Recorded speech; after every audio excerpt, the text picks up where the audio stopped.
Shri M മണി. Sir, വിഷരഹിത പച്ചക്കറികൾ ജനങ്ങളിലേക്ക് എത്തിക്കുവാനും പച്ചക്കറിയുടെ ഉപഭോഗം വർദ്ധിപ്പിക്കാനും എന്തെല്ലാം നടപടികളാണ് സ്വീകരിച്ചതെന്ന് വിശദീകരിക്കാമോ? യെസ്.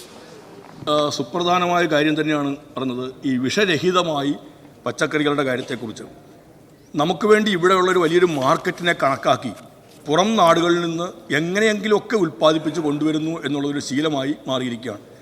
കേരളത്തിന് പുറത്ത് കൃഷി ചെയ്യുന്ന ആളുകളിലേക്ക് നമ്മൾ പറഞ്ഞു വിഷരഹിതമായി പച്ചക്കറികൾ ഇവിടേക്ക് എത്തിക്കാനുള്ള സംവിധാനം ഒരുക്കണം എന്നൊക്കെ പറയുകയുണ്ടായെങ്കിലും നമ്മൾ പരിശോധിക്കുമ്പോൾ മിക്കവാറും പല റിപ്പോർട്ടുകൾക്കകത്തും കാണുന്നത്, പ്രത്യേകിച്ചും കാർഷിക സർവകലാശാലയുടെ ലാബുകളിൽ ഇത് പരിശോധിക്കുന്നുണ്ട്. ആ പരിശോധിക്കുമ്പോൾ കാണുന്നതെല്ലാം അനുവദനീയമായതിനേക്കാൾ കൂടുതൽ അളവിൽ കീടനാശിനികളും മറ്റും അടങ്ങിയിരിക്കുന്നു എന്നുള്ളതാണ്. അനുവദനീയമായതിനേക്കാൾ കൂടുതൽ എന്ന് പറഞ്ഞാൽ അത് ആരോഗ്യത്തിന് ഹാനികരം എന്ന് തന്നെയാണ്.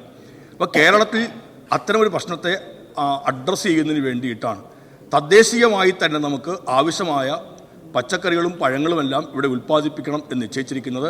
വിഷരഹിതമായ ഉൽപ്പാദനം പച്ചക്കറി ഉൽപ്പാദിപ്പിക്കുക എന്നുള്ളതിന് അടിസ്ഥാനത്തിൽ തന്നെയാണ് പോഷക സമൃദ്ധി മിഷനും ജൈവ കാർഷിക മിഷനും തുടക്കം കുറിച്ചിരിക്കുന്നത്.